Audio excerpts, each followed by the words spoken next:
हारता वो है जो शिकायत बार बार करता है, हारता वो है जो शिकायत बार बार करता है, और जीतता वो है जो कोशिश हजार करता है। जीतता वो है जो कोशिश हजार करता है। कौन कहता है आसमान में सुराग हो नहीं सकता, कौन कहता है आसमान में सुराग हो नहीं सकता। एक पत्थर तो तबीयत से उछालो यारो, एक पत्थर तो तबीयत से उछालो यारो। नमस्कार साथियों, आज हम चर्चा करेंगे एग्ज़ाम की प्रिपरेशन कैसे की जाए। चाहे केमिस्ट्री हो, चाहे फिजिक्स हो, चाहे मैथ्स हो। पहले हम बात करेंगे कि एग्ज़ाम की तैयारी कैसे करें। एग्ज़ाम की तैयारी करने के लिए आज आपको मैं बताऊंगा 5 पॉइंट्स। एग्ज़ाम की तैयारी करने के लिए आज हम आपको 5 पॉइंट्स बताएंगे। साथियों, ये चीज़ें लाइफ में ध्यान होनी चाहिए। मेहनत का कोई पर्याय नहीं होता, मेहनत अच्छे से करनी चाहिए। ऐसे जो मोटिवेशन जो कोटेशन होते हैं वो हमें मोटिवेट करने के लिए प्रेरित करते हैं, कुछ करने के लिए प्रेरित करते हैं। जैसे ठुकरा दिया जिन्होंने मुझे मेरा वक्त देखकर, कसम खाता हूँ ऐसा वक्त लाऊंगा कि मिलना पड़ेगा मुझसे वक्त लेकर।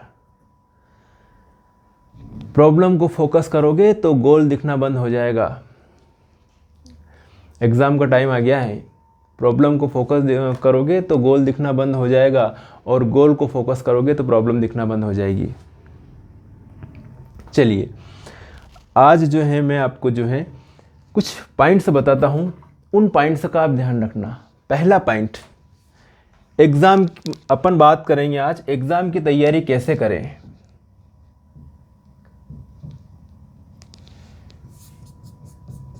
एग्ज़ाम की तैयारी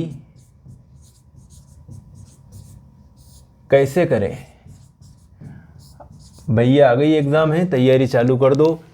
पहला पॉइंट, फर्स्ट स्टार, पढ़ाई का सही समय चॉइस करो भैया।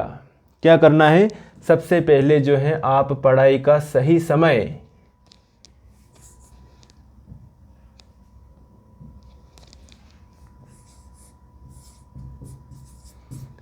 पढ़ाई का सही समय, बात नोट करना मेरी। पढ़ाई का सही समय, कौन सा पढ़ाई का सही समय है? किस टाइम पर आपको बहुत अच्छे से याद हो सकते हैं? ठंड आ गई है, दिन छोटे हो गए हैं, रातें बड़ी हो गई हैं, तो रातों का यूज़ करना पड़ेगा, तभी तो हम आगे बढ़ पाएंगे। तो होगा ये कि जो पढ़ाई का जो सही समय है, सही समय होता है पढ़ाई का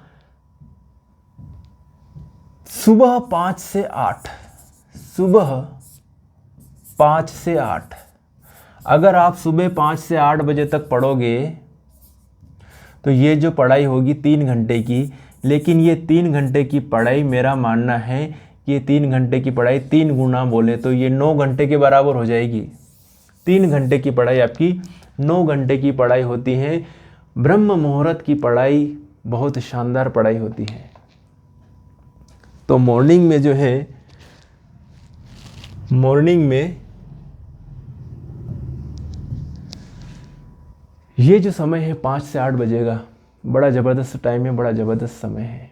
इस टाइम को मत छोड़िएगा। 3 घंटे की पढ़ाई आपकी 9 घंटे के बराबर होगी।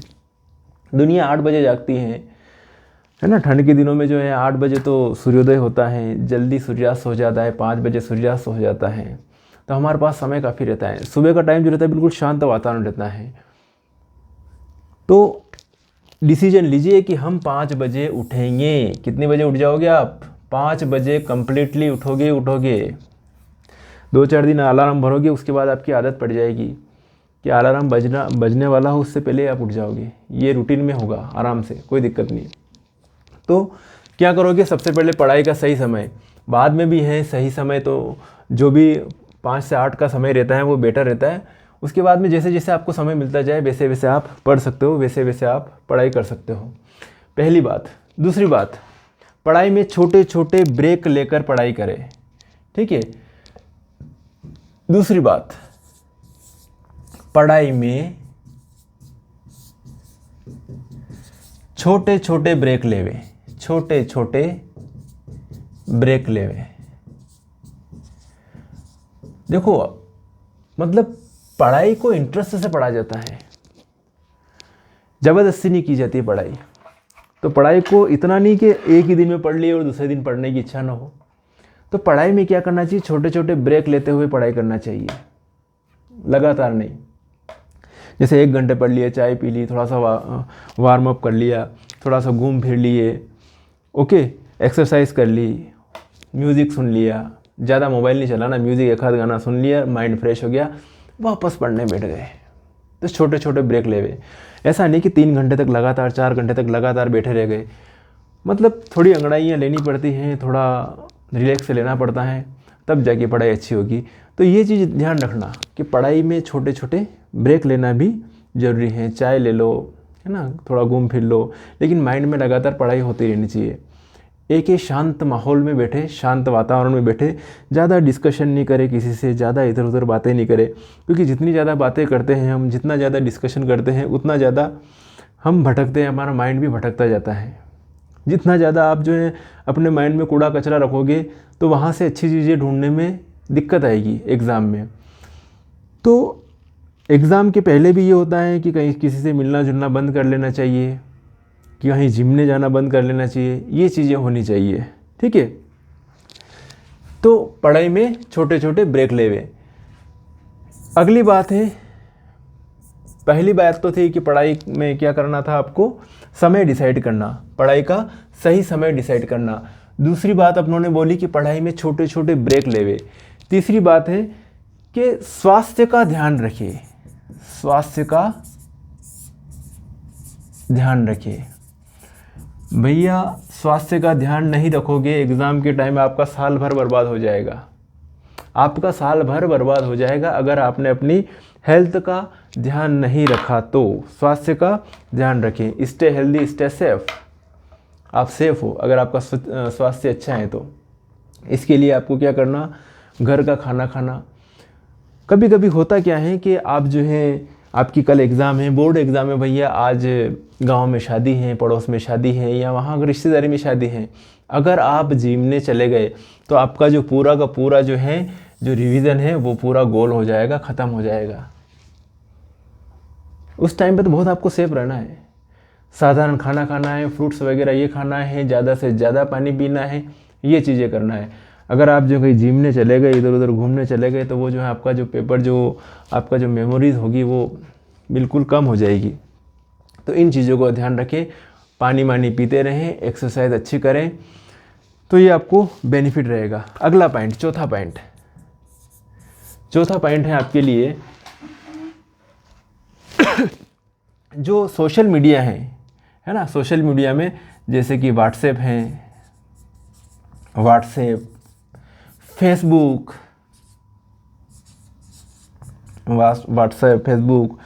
या जो भी इंस्टाग्राम और टेलीविज़न, इन पर पूरी तरह से ब्रेक लगा देना। जितना जल्दी ब्रेक लगा दो उतना बढ़िया, क्योंकि एग्ज़ाम पास में आ चुकी है। जितना जल्दी ब्रेक लगा दोगे इन चीज़ों पे, व्हाट्सएप, फेसबुक, इंस्टाग्राम, टेलीविज़न, जो भी सोशल मीडिया के जो प्लेटफॉर्म आप यूज़ करते हो, इन पर आप अगर ब्रेक लगा दोगे, मोबाइल नहीं रखना, कोई ज़रूरत नहीं मोबाइल रखने की। अब मोबाइल की बजाय आपके पास में कॉपी, पेन, किताबें होनी चाहिए। अब अगर मोबाइल जितना ज़्यादा अपने पास रखोगे उतना ज़्यादा भटकाव होगा। यूट्यूब पर सिर्फ जो है आप एजुकेशन वीडियो के अलावा कुछ भी नहीं देखोगे, क्योंकि अगर देखना चालू किया, स्टेटस देखना चालू किया व्हाट्सएप पे, यूट्यूब पे स्टोरी देखना चालू करी, तो समय कब निकलेगा आपको पता ही नहीं चलेगा और समय आपके हाथ से फिसल जाएगा। और जब ये सारी चीज़ें रहेगी तो आप पढ़ भी नहीं पाओगे, मेमोराइज हो ही नहीं पाएगी। और इतनी सारी चीज़ें अगर आपके माइंड में भरी रहेगी, व्हाट्सएप की, फेसबुक की, दोस्तों की, ये सारी चीज़ें, तो इतनी सारी माइंड में अगर चीज़ें भरी हुई हैं, तो उन कूड़ा कचरा सब भरा हुआ है आपके माइंड में, तो उसमें से कुछ चीज़ें ढूंढने क्या, क्योंकि उसके अंदर आपने कुछ पढ़ाई भी करी वो भी है, तो वो ढूंढने में दिक्कत आ जाएगी। एग्ज़ाम में कैसे लिखोगे आप? तो जितना ज़्यादा माइंड आपका ओपन होगा, जितनी ज़्यादा इन चीज़ों से दूर रहोगे, उतना ज़्यादा आपके एग्ज़ाम में अच्छे थॉट आएंगे और आप अच्छी तरह से अपना जो है पेपर को कर पाओगे। मेरी बात समझे? ये मेन चीज़ें। और पांचवी जो बात है, लास्ट बात है, वैसे ये कहना नहीं चाहिए, लेकिन ये कह सकते हैं कि एग्ज़ाम को ज़्यादा सीरियस ना ले। है ना। वैसे आप सीरियस तो लेते नहीं होंगे, लेकिन एग्ज़ाम को ज़्यादा सीरियस ना ले, जो लेते हैं उनके लिए कह रहा हूँ, ज़्यादा सीरियस ना लेवे, सीरियस ना लेवे। ये लाइफ का एक पड़ाव है, हो जाएगी। मेहनत तो करना है, इसका मतलब ये नहीं कि सीरियस ना ले, इसका मतलब अपनों को मेहनत नहीं करना है। किसी भी काम को करेंगे तो एंजॉय के साथ करेंगे, एग्ज़ाम को देंगे तो एंजॉय के साथ देंगे। हाँ, मेहनत हमने कर ली, कर्म हमने कर लिया, फल जो है, फल देने का फल अपने वश में नहीं है कि कितना क्या होगा। तो ये इन चीज़ों का ध्यान रखिए। तो पहली जो बात बताई थी मैंने, पहली जो बात बताई थी आज इसमें जो है पढ़ाई के लिए, कौन कौन सी, फर्स्ट बात कौन सी बताई मैंने,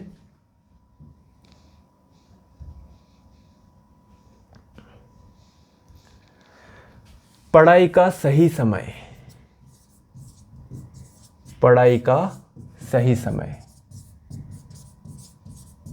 सबसे बेस्ट जो समय होता है वो मॉर्निंग का समय होता है। हो सके तो मॉर्निंग टाइम की जो कोचिंग हैं उसमें भी टाइम का फेरबदल कर ले, क्योंकि ये जो समय रहता है ये इंपॉर्टेंट समय रहता है। इस टाइम की जो सीटिंग लगती है वो बड़ी मस्त सीटिंग लगती है। कभी कभी हम ये देखते हैं कि एग्ज़ाम टाइम पे जो 1 महीने पढ़ाई करते हैं वो बड़ी ज़बरदस्ती पढ़ाई लगती कि यार ऐसी पढ़ाई हम साल भर कर लेते तो हम तो टॉप आ जाते हैं। फिर वापस वही होता है, अगले साल एग्ज़ाम हो गई, पढ़ाई होगी, वापस वही जुलाई में स्कूल खुले, धीरे धीरे वही टाइम पास अभियान चालू हुआ। पता नहीं है कैसे दिन निकल जाते हैं, जुलाई, अगस्त, सितंबर, अक्टूबर, नवंबर चल रहा है, अभी हाफ ईयरली एग्ज़ाम आ गई है, दिसंबर हो जाएगा, जनवरी में प्री बोर्ड हो जाएगी, फरवरी से एग्ज़ाम से चालू हो रहे बोर्ड के, कई स्टेट में मार्च में एग्ज़ाम चालू हो रहे। तो ये सारी प्रक्रिया चलती है। तो मेरी बात आप समझे, तो इन चीज़ों को फॉलो करें और अपने जो है पढ़ाई को, परसेंटेज को इम्प्रूव करें। अब मैं थोड़ा सा चर्चा करता हूँ मैं केमिस्ट्री के बारे में, कि आपको केमिस्ट्री में जो क्या करना है, कैसे प्रिपरेशन करना है। ठीक है, केमिस्ट्री की यदि चर्चा करें तो केमिस्ट्री में आपके जो फिजिकल केमिस्ट्री है, इनऑर्गेनिक केमिस्ट्री है और ऑर्गेनिक केमिस्ट्री है। फिजिकल केमिस्ट्री, इनऑर्गेनिक केमिस्ट्री और ऑर्गेनिक केमिस्ट्री। मैं यहाँ पर आपसे ये कहना चाहूँगा कि केमिस्ट्री जो है रिएक्शन, थ्योरी,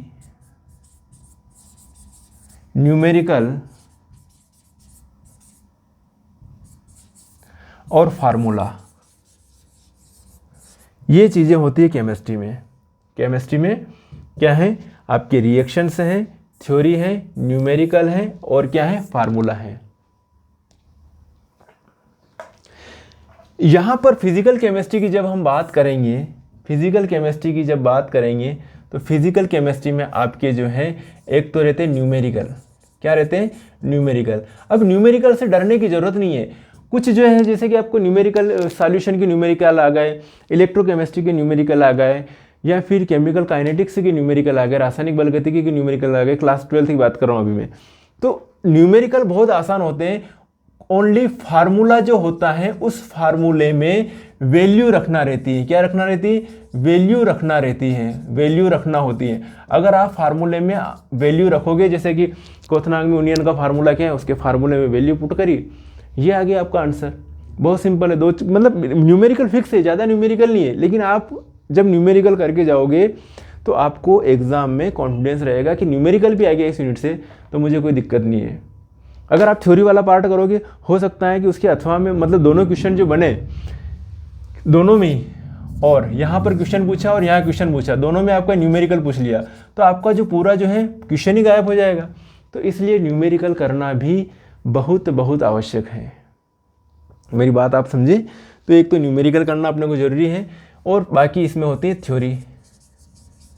थ्योरी तो आप कर ही लोगे, करना ही है थ्योरी तो। मेरी बात समझ गए होंगे आप।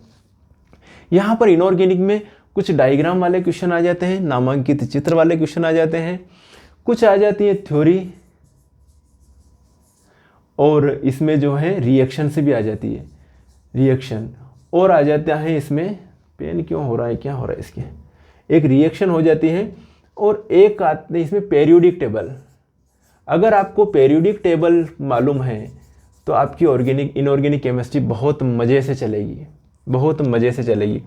और रिएक्शन याद करनी है तो आपको कुछ फार्मूला भी याद करने पड़ेंगे, रिएक्शन है तो फार्मूला भी याद करना पड़ेंगे। ये चीज़ें होती है इनऑर्गेनिक केमिस्ट्री में। जब हम ऑर्गेनिक केमिस्ट्री की बात करेंगे तो ऑर्गेनिक केमिस्ट्री में जो है रिएक्शन और फार्मूला ये चीज़ें ज़्यादा चलती हैं। थ्योरी का बहुत कम रोल रहता है, क्योंकि आप रिएक्शन लिख रहे हो उसके आधार पर अपने आप थ्योरी लिखने में आ जाएगी। और रिएक्शन याद करना है भैया, नेम रिएक्शन याद करना है। क्या याद करना है? नेम रिएक्शन का बहुत इंपॉर्टेंट रोल रहता है। जैसे कि नेम रिएक्शन का मतलब जैसे रोजनमुंडर अभिक्रिया नाम से जानी जाती है, क्या हो रहा है इसमें? कैनिज़ारो अभिक्रिया नाम से जानी जा रही है, फ्रेडल-क्राफ्ट अभिक्रिया नाम से जानी जा रही है। इनको कहते हैं जो नाम से जानी जाती है उन अभिक्रियाओं को कहा जाता है नेम रिएक्शन। मेरी बात आप समझ रहे होंगे। तो केमिस्ट्री में जो है लोग कहते हैं, बहुत सारे यूट्यूब पे आपको वीडियोस मिलेंगे, 3 मिनट में आपको केमिस्ट्री की सारी ट्रिक्स सिखा देंगे, सारा ये हो जाएगा वो हो जाएगा। क्या वीडियो देखने के बाद क्या होता है? क्या कर पाओगे? कोई मेहनत का कोई शॉर्टकट नहीं होता है, ये चीज़ ध्यान रखना लाइफ में। बस एक प्लानिंग बना सकते हैं अपन। क्या बना सकते हैं? प्लानिंग बना सकते हैं कि इस प्लानिंग से अपन जो है पढ़ाई करें, बाकी कोई शॉर्टकट नहीं होता। साथियों, अगर मैं कहूँ कि केमिस्ट्री में जो है कोई एक फिक्स्ड तरीका नहीं अपना सकते अपन कि इस तरीके से जो है केमिस्ट्री हो जाएगी। हम अपने अपने लेवल से, अपने अपने तरीके से कि कैसे हम ज़्यादा से ज़्यादा रिवीजन करके, ज़्यादा से ज़्यादा प्रैक्टिस करके केमिस्ट्री को सरल बना सकते हैं। तो इसका जो इम्पोर्टेंट रोल है केमिस्ट्री को करने का, एक तो बात ध्यान रखना, एक तो रिवीजन। आप बार बार रिवीजन करो, रिवीजन ही डिवीज़न है। रिएक्शन पढ़ना है आपको, एक बार में रिएक्शन नहीं हो रही, 2 बार में नहीं हो रही, 3 बार में नहीं हो रही, 4 बार में, 10 बार में तो होगी। प्रैक्टिस कीजिए, रफ कॉपियाँ लाइए और प्रैक्टिस करोगे तो आपको अपनी लैंग्वेज में उस क्वेश्चन के आंसर को लिखना आएगा। अगर आप सोचोगे सिर्फ हमने बुक्स से पढ़ लिया और हम पहली बार एग्ज़ाम में लिखेंगे बिना देखा देख, ऐसा ना करें। आप एग्ज़ाम में बिना देखा देख लिखने से पहले अपना खुद का एनालिसिस करें, अपना खुद का टेस्ट ले और खुद लिख कर देखिए, कॉपियाँ भर लो। अगर आपने 2 बार अगर किसी क्वेश्चन के आंसर को लिख कर देख लिया तो 100% है कि तीसरी बार जब आप एग्ज़ाम में लिखोगे तो वो क्वेश्चन सही लिखोगे। क्या लिखोगे? उसको सही लिखोगे।